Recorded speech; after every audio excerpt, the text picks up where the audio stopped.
खनिज तेलाचं उत्पादन होत आहे. आज विविध कंपन्यांद्वारे भारतात रोज जवळपास 7 लाख बॅरल खनिज तेलाचं उत्पादन होतं. खनिज तेलाचं उत्पादन कसं केलं आहे, त्याचं शुद्धीकरण कसं केलं जातं, याविषयी माहिती देत आहेत ONGCचे निवृत्त महाव्यवस्थापक विद्याधर थळ नेरकर. विज्ञानम जनहिताय या आपल्या मालिकेत जो सिस्मिक सर्वे आहे तो आधी 2D मध्ये व्हायचा, तर आता ते 3D आणि 4D मध्ये पण होतो. तर त्याच्यामुळे काय आपल्याला अधिक स्पष्ट आणि अचूक डाटा मिळतो की इथे तेल किंवा गॅस किंवा खनिज आहेच आहे. शनिवार दिनांक 9 ऑगस्ट रोजी रात्री 9 वाजता आणि पुनः प्रसारण रविवार दिनांक 10 ऑगस्ट रोजी सकाळी 9:30 वाजता फक्त आपल्या सह्याद्री वाहिनीवर.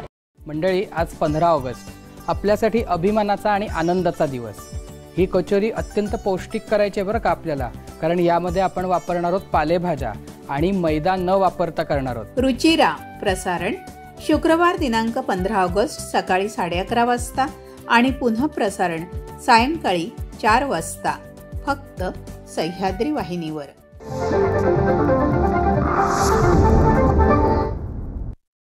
पितांबरी प्रस्तुत उद्योजकांची बाराखडी. प्रस्तुत करता पितांबरी अभिनव उत्पादने, वारसा अभिनवतेचा, विश्वास ग्राहकांचा.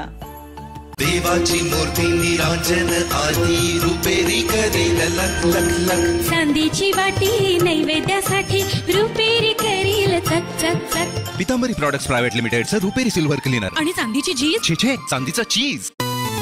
यंत्र शिकूया, तंत्र शिकूया, उद्योगाचे मंत्र शिकूया, व्यवसायाची नवीन नीती कळण्यासाठी मित्र बनूया. घाम आमुचा, काम आमुचे, अखंड देईल ऊर्जा, उद्योगाचा जाणून घेऊ दर्जा. आली यंत्रयुगाची घडी, शिकूया उद्योजकांची बाराखडी, उद्योजकांची बाराखडी. पितांबरी प्रस्तुत उद्योजकांची बाराखडी या आपल्या कार्यक्रमाचे आजच्या भागाचे मानकरी आहेत श्री देवेंद्र सोमण. यांनी युरोपमधून आंतरराष्ट्रीय व्यवस्थापन शिक्षण पूर्ण केलं. निसर्ग बायोटेकचे ते मार्केटिंग डायरेक्टर आहेत. त्यांचं अभियांत्रिकी क्षेत्रातील महत्त्वाचा बेस विश्वकर्मा इन्स्टिट्यूट ऑफ टेक्नॉलॉजीमध्ये तयार झाला. आंतरराष्ट्रीय मार्केटिंग, उत्पादन विकास, प्रक्रिया विकास, नवनवीन कल्पना, बिझनेस डेव्हलपमेंट, टीम बिल्डिंग, उत्पादन प्रक्रियेचे डिझाईन, मॅन्युफॅक्चरिंग, थोडक्यात प्रक्रिया विकास आणि नियोजन यामध्ये त्यांचा अनुभव अतिशय दांडगा आहे. सायकल किंवा इतर मोबाईल वस्तूंसाठी ज्या अँटी थेफ्टचा अलार्म डिव्हाइस लागतो त्यामध्ये त्यांचं विशेष संशोधन असून त्यांच्या नावावर पेटंट सुद्धा आहे. मागच्या 10 वर्षांपासून ते आंतरराष्ट्रीय बाजारपेठेत भारतीय औषधी वनस्पती आणि CO2 एक्स्ट्रॅक्ट्स यांचं महत्त्व वाढवण्यासाठी कार्यरत आहेत. आयुर्वेदाची जागतिक स्तरावर ओळख निर्माण करणं हे त्यांचं प्रमुख ध्येय आहे. निसर्ग बायोटेक इंडिया या त्यांच्या कंपनीसाठी त्यांचं योगदान अतिशय महत्त्वाचं आहे. आपल्या वडिलांकडून त्यांना मिळालेलं व्यवसायाचं बाळकडू, आईवडिलांचे संस्कार आणि पत्नी डॉक्टर आरती यांची महत्त्वाची साथ या जोरावर आयुर्वेदाला जागतिक बाजारपेठेत अत्यंत महत्त्वाचं स्थान मिळवून देण्यामध्ये त्यांचं योगदान हे वाखाणण्यासारखं आहे. या तरुण तडफदार उद्योजकाला भविष्यात व्यवसाय वृद्धिंगत करण्यासाठी खूप खूप शुभेच्छा आणि मानाचा मुजरा. नमस्कार. पितांबरी प्रस्तुत उद्योजकांची बाराखडी या कार्यक्रमात मी डॉक्टर अरुंधती भालेराव आपल्या सगळ्यांचं मनपूर्वक स्वागत करते. उद्योजकांची बाराखडी या कार्यक्रमात प्रत्येक वेळेला व्यवसाय करणारे वेगळे उद्योजक मी सतत तुमच्या समोर आणत असते आणि त्यांचा प्रवास जाणून घेत असते. आज सुद्धा असेच एक उद्योजक, तरुण तडफदार उद्योजक आपल्याबरोबर आहेत, ज्यांचं नाव आहे देवेंद्र सोमण. सर नमस्कार. नमस्कार. स्टुडिओमध्ये मनापासून स्वागत. थँक्यू. मंडळी, पेशाने इंजिनियर असताना नोकरी न करता निसर्गाच्या कुशीतून सामावणारं आयुर्वेद, जडीबुटींचं महत्त्व सांगणारं आयुर्वेदिक आणि शतकानुशतकं परंपरा लाभलेलं आयुर्वेद, त्याचा अभ्यास करत नोकरी न करता जागतिक स्तरावर आयुर्वेदाला मानाचं स्थान मिळवून देण्यासाठी देवेंद्र सोमण साताऱ्याच्या निसर्ग हर्बचे मार्केटिंग डायरेक्टर आहेत आणि सातत्याने आयुर्वेदाला जागतिक स्तरावर नाव मिळवून देण्यासाठी कार्यरत आहेत. कसे आहात देवेंद्र? एकदम छान. मला खूप कौतुक वाटतं की तुम्ही स्वतः पेशानं इंजिनियर आहात. अगदी ठराविक 10 ते 5 ची नोकरी न करता आपण आयुर्वेदाकडे वळावं किंवा त्याच्या मार्केटिंगकडे वळावं हे तुम्हाला का वाटलं आणि तुमच्या बायोटिकची सुरुवात कशी झाली? सो बाबांचं करिअर सुरू झालं 93 मध्ये ऑर्गॅनिक ॲग्रिकल्चरसाठी प्रॉडक्ट्स बनवण्यापासून. तुमच्या बाबांचं? माझ्या बाबांचं, श्री हा. गिरीश सोमण. बरं. सो औषधं बनवत असताना त्यांनी सेंद्रिय शेतीसाठी औषधं आपण तयार करू हा. असं ठरवलं आणि ते सगळे बॉटॅनिकल एक्स्ट्रॅक्ट बेस्ड औषधं होती. मग कडुलिंबाचं तेल झालं, मोरीचं तेल झालं आणि मग हे एक्स्ट्रॅक्ट सुरुवातीला आम्ही बाहेरून घेत होतो. पण मग हळूहळू त्यांच्या असं लक्षात आलं की त्या एक्स्ट्रॅक्टची क्वालिटी जर चांगली नसली तर प्रॉडक्ट चांगला होऊ शकत. म्हणून मग 98 साली त्यांनी असं ठरवलं की आता आपण स्वतःच एक्स्ट्रॅक्ट बनवायला घेऊ आणि तिथं निसर्ग बायोटेकचा जन्म बेसिकली झाला. सो 1998 मध्ये त्यांनी आम्ही टेक्नॉलॉजी इन हाऊस डेव्हलप केली एक्स्ट्रॅक्शनची. मशिनरी आम्ही स्वतः बिल्ड केली आणि ती मशिनरी वापरून आम्ही एक्स्ट्रॅक्ट्स बनवायला सुरुवात केली. आणि मग माझा प्रवास म्हणलं तर घरी चर्चा रोज हीच असायची की आज कंपनीमध्ये हे झालं, आज नवीन प्रोजेक्ट हा करायचा आहे, आज नवीन रॉ मटेरियल आलं. त्यामुळे लहानपणापासून ती छाप अशी पडत गेली की कंपनी कशी चालते, कशी चालवली जाते, काय करायला लागतं, कष्ट किती असतात, हे सगळे अगदी मी 5वी-6वीत असल्यापासून जेव्हापासून थोडंफार कळायला लागलं तेव्हापासून ते डोळ्यासमोर सगळं होत होतं. आणि त्याच्यातली एक्साइटमेंट म्हणा किंवा त्याच्यात एखादं यश मिळालं की होणारा आनंद म्हणा, तर हे सगळं बघून मनातच अशी तयारी झाली होती की आपल्याला पुढे जाऊन हेच करायचंय. आणि त्या प्रकारे मी बेसिकली ठरवलं की आयुर्वेद आणि बॉटॅनिकल एक्स्ट्रॅक्ट या क्षेत्रासाठीच आपलं करिअर समर्पित करायचं. अच्छा, म्हणजे तुम्ही म्हणून एक्स्ट्रॅक्ट कडे वळलात की एक्झॅक्ट तुमच्यावर ते सगळे संस्कार लहानपणापासून होत गेले. बरोबर. पण देवेंद्र, तुम्ही परदेशात सुद्धा शिक्षणासाठी गेलात, MSc तुम्ही तिथून केलं, तर गलेलठ्ठ पगाराची नोकरी करावी आणि ठराविक फिक्स्ड इन्कम आपल्याला मिळायला पाहिजे हा विचार न करता आपण आपल्या वडिलांच्याच वडिलोपार्जित व्यवसायात मदत करावी आणि मग बायोटेकचा जन्म झाला की मार्केटिंगच्या दृष्टिकोनातनं तुम्ही बायोटेककडे वळलात? नाही, आता इंजिनिअरिंग बॅकग्राऊंड असल्यामुळे जो काही अभ्यास इंजिनिअरिंगमध्ये झाला होता त्याचा टेक्निकल साईडला मला खूप फायदा झाला. मशिनरी कशी चालते, ती कशी चालवायची, ती कशी बांधायची आणि त्यात काय काय होऊ शकतं, त्याचे फायदे म्हणा किंवा त्या प्रोसेसमधनं येणारे तोटे म्हणा, हे सगळे माहीत होते. सो मी कुठल्या फील्डमध्ये उतरतोय हे मला माहिती होतं.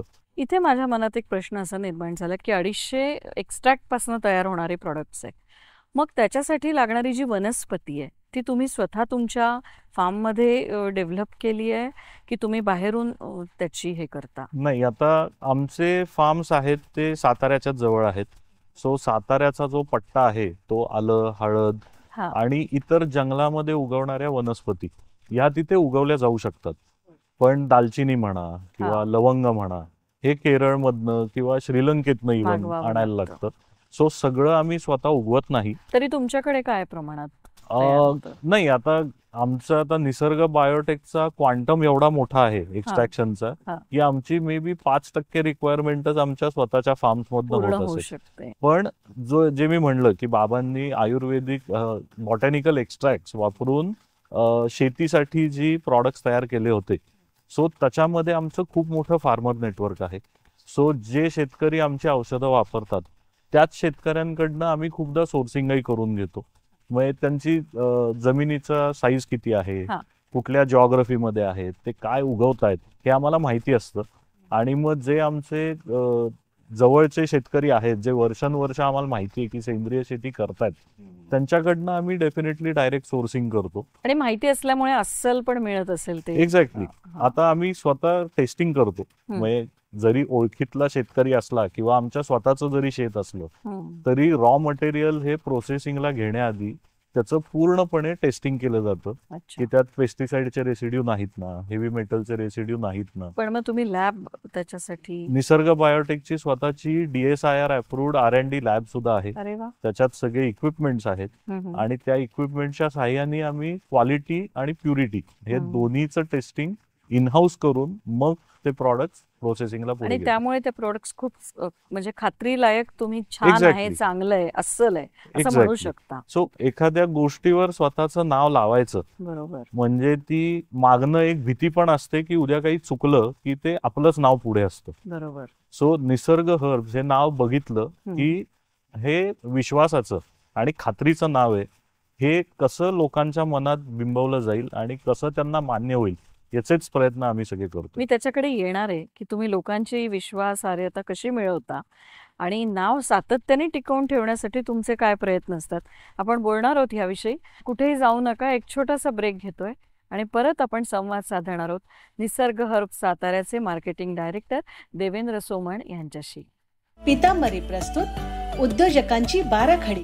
देवाची मूर्ती निरांजन आधी रुपेरी करेल लख लख लख. चांदीची वाटी नैवेद्यासाठी रुपेरी करील चक चक चक. पितांबरी प्रॉडक्ट्स प्रायव्हेट लिमिटेडचं रुपेरी सिल्वर क्लीनर. आणि चांदीची चीज. छे छे, चांदीचा चीज. रोहन, आजार प्रत्येक जागेत आहेत, दिवसभर जपून राहा. प्रॉमिस आई, आईला प्रॉमिस. मस्ती झाली मिस. ये ना. ओय, घाबरलास का?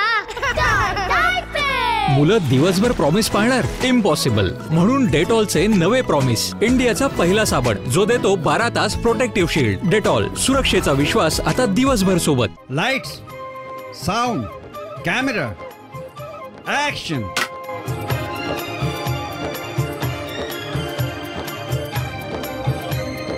तराने पुराणे, सोमवार ते शुक्रवार सकाळी 8 वाजता, सोमवार ते गुरुवार सायंकाळी 5 वाजता आणि रात्र 10:30 आता सकाळचे 8 वाजलेत तरी ओमी आणि अन्वी अजून उठलेले नाहीयेत.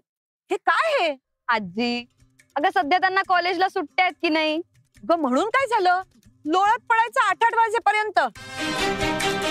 तुझे आजोबा आल्यावरती म्हणतील हे काय बेशिस्त झाले सगळं घर.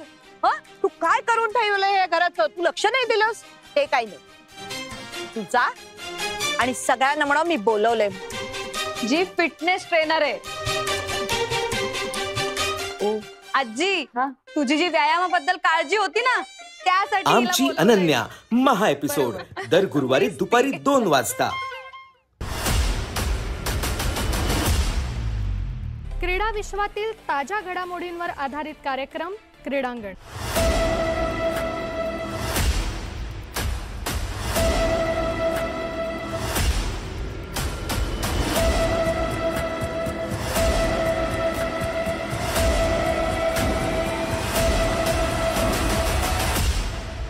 क्रीडांगण प्रसारण दर मंगळवारी सायंकाळी 6 वाजता फक्त सह्याद्री वाहिनीवर.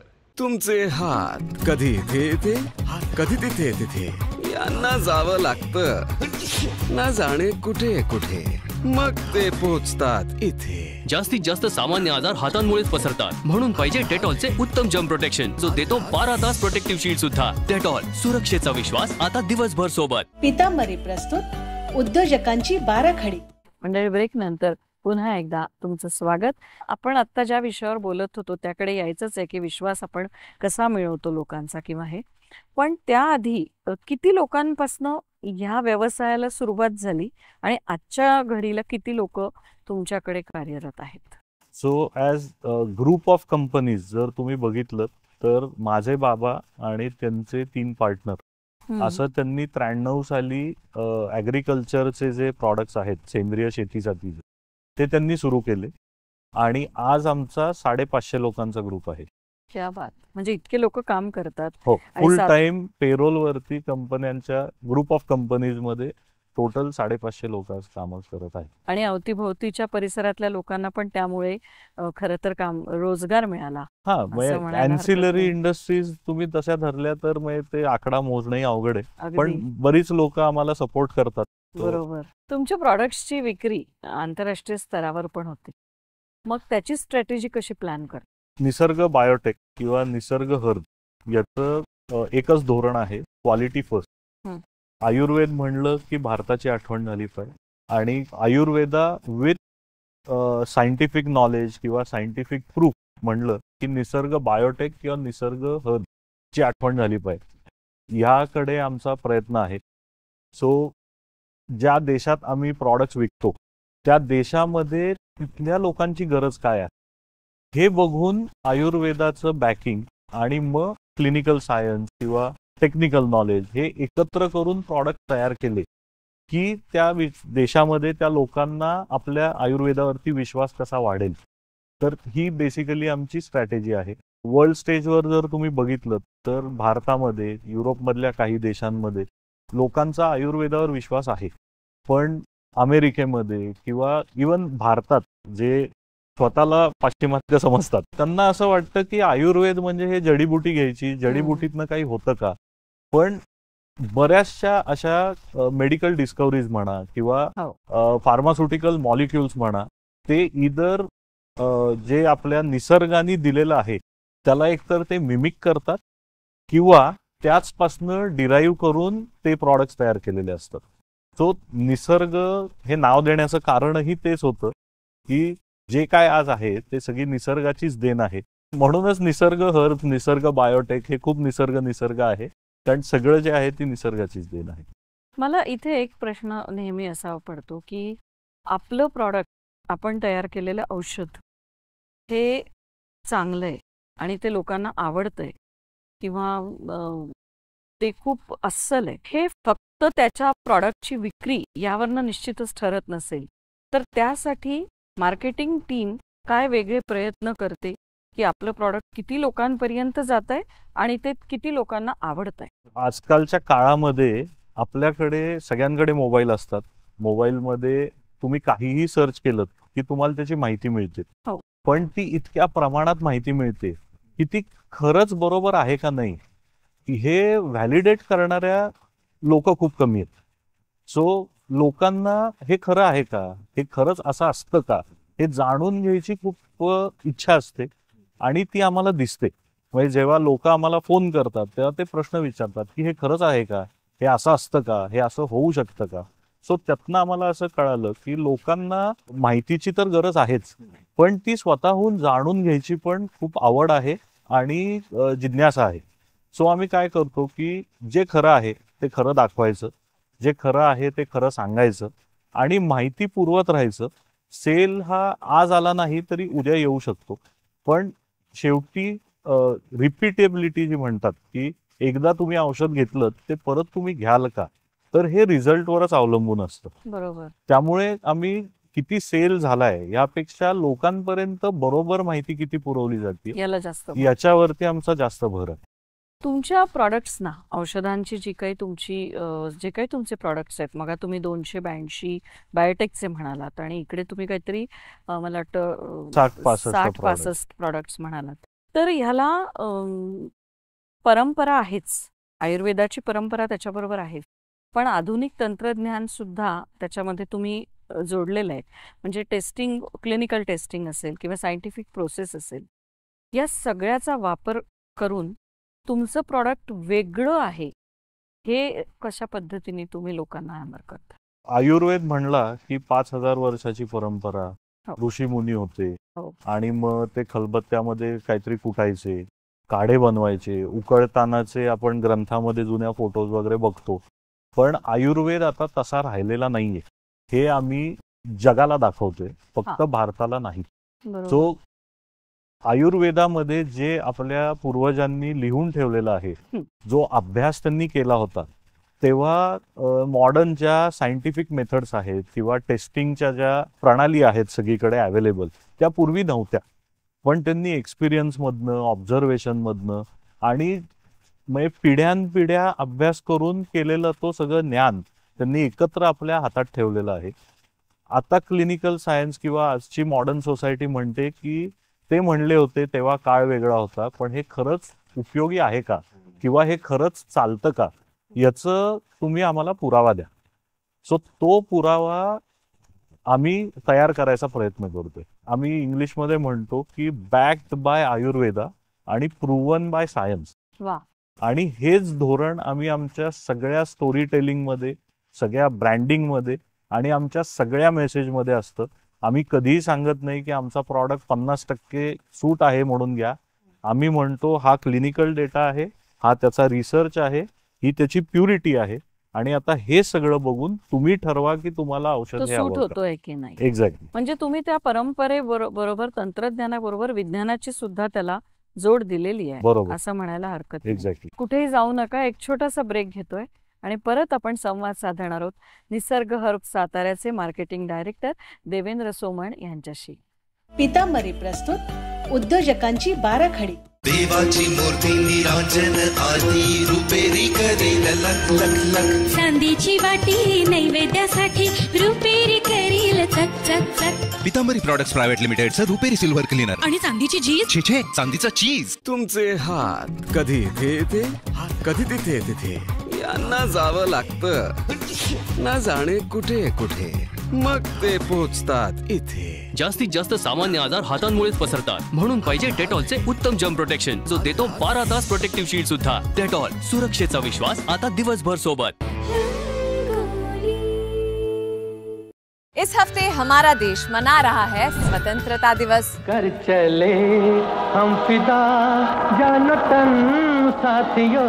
वो दिन जब हमने अपने ही देश की आजाद हवा में पहली सांस ली थी. ए वतन हमको तेरी कसम. साथ ही सब पर चढ़ेगा भक्ति का रंग जब आएंगे नंद के लल्ला भगवान कृष्ण. शोर मच गया शोर देखो आया माखन चोर. तो हमारे साथ आजादी का जश्न और कृष्ण जन्म महोत्सव को मनाने के लिए देखिए रंगोली.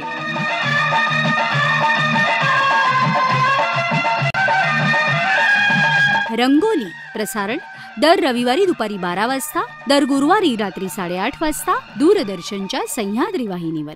आमचे हे आमची ही. आजच्या भागात भेटूया प्रसिद्ध अभिनेते मकरंद अनासपुरे आणि शिल्पा अनासपुरे यांना. भांडणाचं किंवा भिंत किंवा मोठं ते होतं की आमच्याकडे जेवणात सगळ्यात खोबरं घालतात आणि ह्यांच्याकडे शेंगदाणा घालतात. बरं, मला शेंगदाणा घातलेलं जेवण चालत नाही. मग इथे आमचं मग मी ह्याला जी भाजी आवडायची त्याच्यात मी खोबरं टाकलं की हा म्हणायचा याच्यात शेंगदाण्याचा कूट टाकायचा. मी म्हणायची नाही मला अशीच करता येते भाजी. तो म्हणून वरनं कूट टाकायला काय जातं, पण म्हटलं नाही मला अशीच करायची आहे. मग ह्या अशा बालिश आमचे खूप असे संघर्ष झाले. त्याचा परिणाम असा आहे की आज मी फक्त खोबरं घातलेलंच खातो. अच्छा, तू स्वीकारलंस का ते सगळं? ह्यात कूट कशाला टाकलाय असे मी विचार. आमचे हे आमची ही.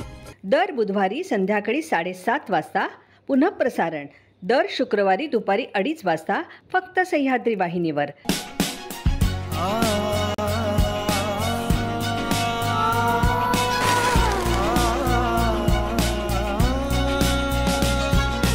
गप्पा गोष्टी ज्ञान ध्यान करते तळक बुद्धी. सकाळी सकाळी होते तन मनाची समृद्धी. योगा व्यायाम खान पान आणि त्यासोबत good morning Sahyadri. Good morning Sahyadri. तुमच्या सकाळची सुरुवात एनर्जेटिक आणि शुभ करण्यासाठी दर सोमवार आणि मंगळवार सकाळी 8 वाजता. रोहन, आजार प्रत्येक जागेत आहेत, दिवसभर जपून राहा. प्रॉमिस आईला प्रॉमिस. मस्ती झाली मिस. ये ना. ओय, घाबरलास का? मुलं दिवसभर प्रॉमिस पाळणार? इम्पॉसिबल. म्हणून डेटॉलचे नवे प्रॉमिस, इंडियाचा पहिला साबण जो देतो 12 तास प्रोटेक्टिव्ह शील्ड. डेटॉल, सुरक्षेचा विश्वास आता दिवसभर सोबत. पितांबरी प्रस्तुत उद्योजकांची 12 खडी. मार्केटिंग सेक्टरमध्ये तुमचं विशेष योगदान आहे. काय आव्हानं आहेत त्याच्या समोरची असं तुम्हाला वाटतं? कारण खूप स्पर्धा आहे, अनेक नैसर्गिक प्रॉडक्ट्स करणाऱ्या पण खूप वेगवेगळ्या कंपनीज आहेत. त्या ह्याच्यात आपलं वेगळे पण टिकवून ठेवणं आणि पुन्हा टिकून राहणं, बरोबर, याबाबतचे कुठले चॅलेंजेस आहे असं वाटतं? तो चॅलेंजेस भरपूर आहेत. सगळ्यात पहिला आणि सगळ्यात मोठा चॅलेंज हा होता की आयुर्वेदा इतकं जुनं आहे. 1910 सालापासूनच्या कंपन्या मार्केटमध्ये आजही आहेत. हो. तर तुम्ही 2010 साली मार्केटमध्ये येऊन असं नवीन काय देणार आहे? तर त्याला आमचं उत्तर होतं, पहिलं म्हणजे आयुर्वेदा हे ऋषीमुनींचं शास्त्र आहे किंवा फक्त एक ॲलोपॅथी म्हणतात तशी एक पॅथी आहे, याच्यापासनं आम्हाला आयुर्वेदा ही लाईफस्टाईल आहे हे कन्व्हर्जन करायचा प्रयत्न आम्ही 2010 पासून करतोय. आयुर्वेदाला आम्ही इव्हॉल्व्ह करायचा प्रयत्न केला आहे आजच्या मॉडर्न सोसायटीसाठी.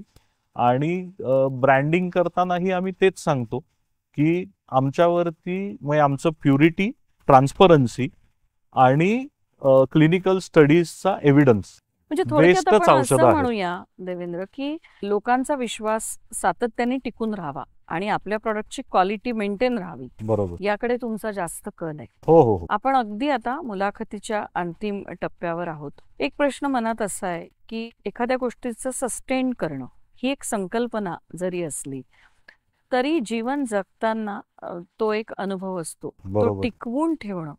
ह्यासाठी तुम्ही तुमच्या ह्या कंपनीकडे किंवा तुम्ही तुमच्या व्यवसायाकडे त्या दृष्टीने कसं बघता?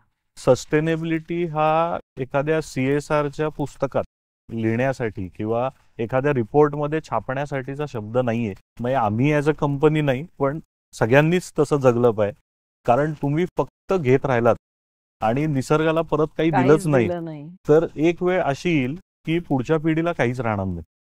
जो आम्ही कमीत कमी पाण्याचा वापर, एक्स्ट्रॅक्शनच्या ज्या पद्धती वापरतो त्या एन्व्हायरमेंटली फ्रेंडली आहेत का, जो बायो वेस्ट होत आहे तो ऑर्गॅनिक आहे का आणि तो शेतासाठी किंवा कुठे वापरता येऊ शकतो का, याचा विचार आम्ही करतो. आणि जेवढं आम्ही निसर्गाकडनं घेतो त्याच्यापेक्षा जास्त द्यायचा तर प्रयत्न आमचा असतोच, पण ऍटलिस्ट जेवढं घेतोय तेवढं तरी निसर्गाला परत करता येईल याचा आम्ही पूर्ण प्रयत्न करतो. आणि निसर्ग बायोटेक ला ऍक्च्युली इंटरनॅशनल एजन्सीजनी सस्टेनेबिलिटीसाठी सर्टिफिकेशन आणि रेटिंग सुद्धा दिलेलं आहे. आणि एशिया ॲव्हरेजच्या 2 ग्रेड्स वरती निसर्ग बायोटेकचं आज क्लायमेट डिस्क्लोजरचं रेटिंग आहे. मला वाटतं खूप छान आहे हा सगळा प्रवास. हे अनएंडिंग आहे, जितकं रिसर्च करू तेवढं कमी आहे ना. आपण म्हणतो की अभ्यासा कधीच संपत नाही. तुम्ही जेवढा करत राहाल तेवढा तुम्ही जास्तीत जास्त करू शकता आणि मग तुम्ही त्याच्यातले मास्टर होता.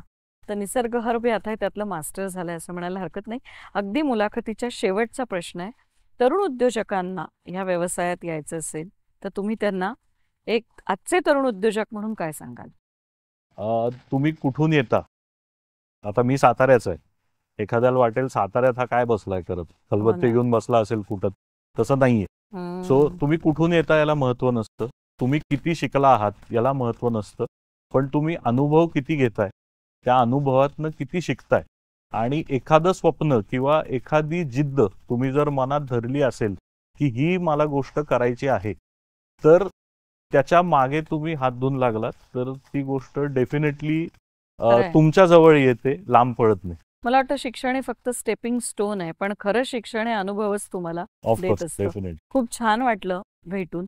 आणि तुम्ही निसर्ग हर्बचे बायोटेकचे मार्केटिंग डायरेक्टर आहात, म्हणजे वेगवेगळ्या आव्हानांना सातत्याने सामोरं जात असाल आणि सामोरं जाताना पुन्हा पॉझिटिव्हली जात आहात. ही गोष्ट खूप छान आहे. भविष्यातल्या तुमच्या सगळ्या वाटचालीसाठी खूप खूप शुभेच्छा देते. आणि तुम्ही आज आमच्या स्टुडिओत आलात त्याबद्दल तुमचे मनापासून आभार. थँक्यू. मंडळी, आयुर्वेदाला जुनी परंपरा असली तरी आज लोकांचा कल आयुर्वेदाकडे खूप प्रमाणामध्ये वळलेला आहे असं आपल्याला लक्षात येत आहे. कारण ते अस्सल आहे. झाडांपासनं, निसर्गापासनं तयार झालेल्या एक्स्ट्रॅक्टपासून जे औषध बनतं त्याच्यात किती प्युरिटी असेल हे आपण समजू शकतो. आयुर्वेद हे कधीही संपणार नाही, कारण त्याला 5000 वर्षांची जुनी परंपरा आहे. आणि म्हणूनच निसर्गाच्या कुशीत सामावलेल्या या आयुर्वेदाचा अभ्यास करत, त्याचा विस्तार करत, निसर्ग हर्बच्या माध्यमातून आयुर्वेदाचं स्वप्न पुढे नेणारे देवेंद्र सोमण यांच्याशी मी आज गप्पा मारत होते. पुढच्या शनिवारी येणार आहोत अशाच एका वेगळ्या उद्योजकांसह, वेगळ्या विषयांसह. नक्की बघत जा पितांबरी प्रस्तुत उद्योजकांची बाराखडी, प्रत्येक शनिवारी रात्री 8:30 वाजता आणि रविवारी सकाळी 8 वाजता. तोपर्यंत नमस्कार. यंत्र शिकूया, तंत्र शिकूया, उद्योगाचे मंत्र शिकूया, व्यवसायाची नवीन नीती कळण्यासाठी मित्र बनूया. घाम आमुचा, काम आमुचे, अखंड देईल ऊर्जा, उद्योगाचा जाणून घेऊ दर्जा. आली यंत्रयुगाची घडी, शिकूया उद्योजकांची बाराखडी, उद्योजकांची बाराखडी. देवाची मूर्ती निरांजन आधी रुपेरी करेल लख लख लख. चांदीची वाटी नैवेद्यासाठी रुपेरी करील चक चक चक. पितांबरी प्रॉडक्ट्स प्रायव्हेट लिमिटेडचं रुपेरी सिल्वर क्लीनर. आणि चांदीची चीज. छे छे, चांदीचा चीज. पितांबरी प्रस्तुत उद्योजकांची बाराखडी. प्रस्तुत करता पितांबरी. पितांबरी अभिनव उत्पादने, वारसा अभिनवतेचा, विश्वास ग्राहकांचा.